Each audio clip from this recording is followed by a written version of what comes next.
Este es el soldado Werner Goldberg. En el año 1939, un periódico de Berlín lo describió como el soldado alemán ideal. Su imagen se utilizó en una campaña de reclutamiento de la Wehrmacht, el ejército de Hitler.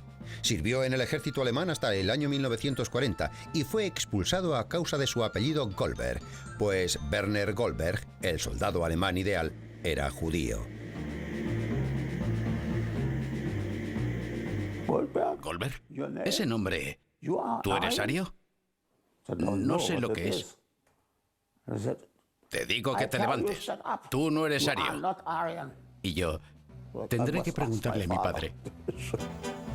Lo que sigue a continuación es una extraña historia sobre unos hombres que, a pesar de tener antepasados judíos, fueron reclutados por el mismo ejército nazi que iba a destruir a sus propios parientes.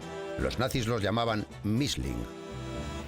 Yo no quería ir a la Wehrmacht, pero tuve que ir.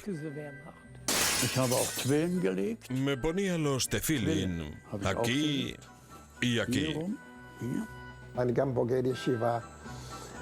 Yo me gradué en una yeshiva, una escuela de estudios judíos.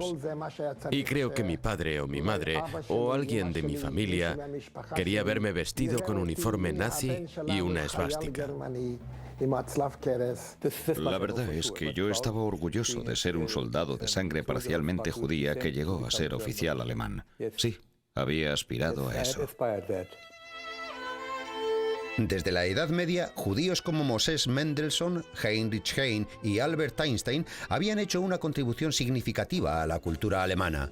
Los judíos eran alemanes orgullosos de serlo, que servían en el ejército de manera destacada. El ascenso de los nazis en el año 1933 y la consolidación de Hitler en el poder trajeron cambios profundos y, en última instancia, destructivos al ejército alemán.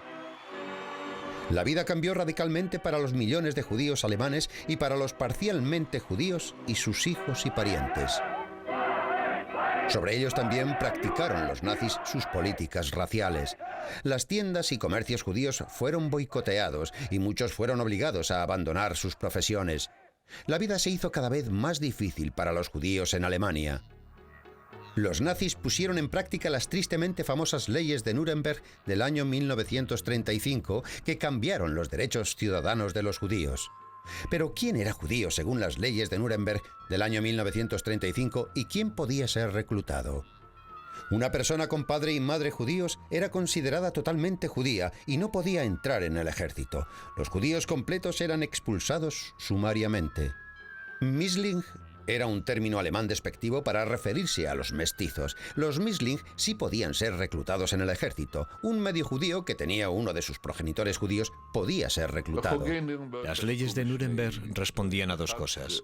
Una era la protección de las personas y otra del honor alemán. Las leyes establecían que los judíos no eran alemanes y que por tanto no podían ser ciudadanos alemanes. Sin embargo, los judíos eran súbditos del Estado y tras definir quién no era alemán, tenían que determinar quién era judío, y ahí es donde se enredaron. Los Misling, por supuesto, podían entrar en el ejército. El profesor de historia norteamericano Brian Mark Rigg investigó la cuestión y escribió un libro sobre este asunto.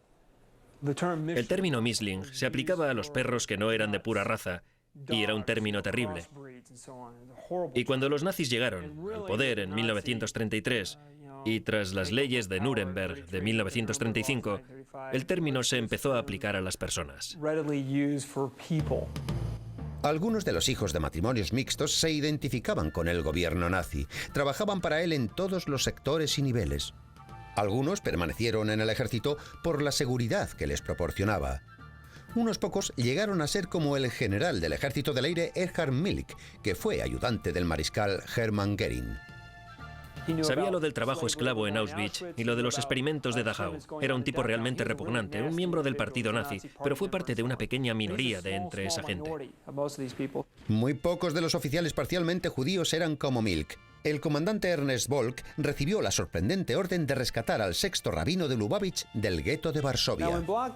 Y Bloch se dirigió allí a preguntar entre los judíos jusídicos de la secta Lubavitch a ver dónde estaba el rabino, porque querían rescatarle. Y los Lubavitch decían, sí, claro, y nosotros queremos entrar en el ejército alemán. Al final consiguió convencerles y acabaron pensando que era un ángel en forma humana. Se encontró con el rabino Schneerson y le dijo que no se preocupara, que él era medio judío y estaba para protegerle. Al día siguiente lo escoltó hasta la frontera lituana y se despidió allí de él. Y el rabino Schneerson llegó hasta Riga, donde esperó un visado para los Estados Unidos.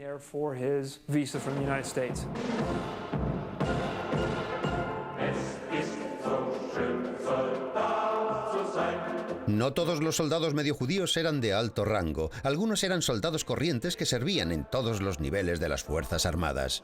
En el conjunto del ejército podemos estimar que unos 60.000 medio judíos y 90.000 cuarterones sirvieron en las Fuerzas Armadas durante la Segunda Guerra Mundial.